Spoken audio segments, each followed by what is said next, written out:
Je veux aussi témoigner, comme je l'ai fait tout à l'heure en recevant leur famille, mon soutien personnel et l'engagement qui est aussi celui du président de la République à tout mettre en œuvre pour les faire libérer. La France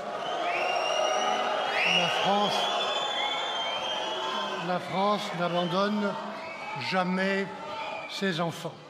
Aujourd'hui, on va parler d'une situation assez tendue qui a eu lieu lors du rassemblement du CRIF en hommage aux victimes des attaques du Hamas le 7 octobre 2023. Michel Barnier y a mentionné le nom d'Emmanuel Macron et là, des huées ont éclaté. Ce qu'il faut comprendre, c'est que ces réactions traduisent une tension politique et émotionnelle qui dépasse largement le simple soutien à Israël. Depuis ces attaques, Macron avait pris une position de soutien à Israël comme beaucoup d'autres dirigeants occidentaux. Mais au fur et à mesure que les ripostes israéliennes sous la direction de Benjamin Netanyahou se sont intensifiées et que les victimes civiles se sont multipliées, Macron a décidé de suspendre les livraisons d'armes à Israël. Une décision qui est arrivée tard, très tard, mais qui reflète aussi une volonté de ne pas soutenir aveuglément des actions militaires jugées disproportionnées. Alors pourquoi ces huées? Il y a clairement une partie des soutiens d'Israël qui voit dans cette décision une trahison, un abandon.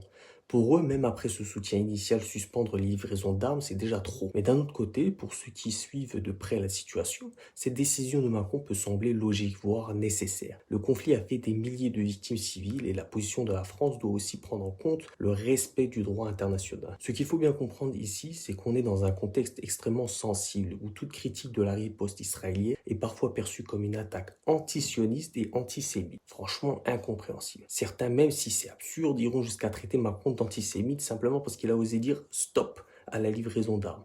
La bonne blague. Cela montre à quel point les dirigeants européens doivent constamment trouver un équilibre entre soutien à Israël et respect des droits de l'homme.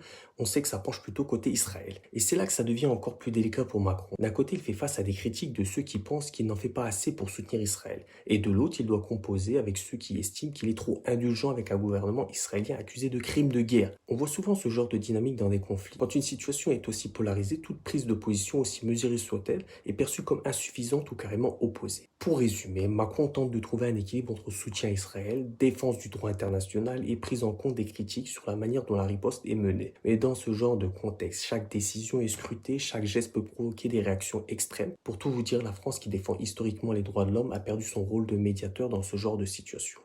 Elle a délaissé les millions de civils. Bref, dites-moi ce que vous en pensez en commentaire, bien sûr, toujours dans le respect.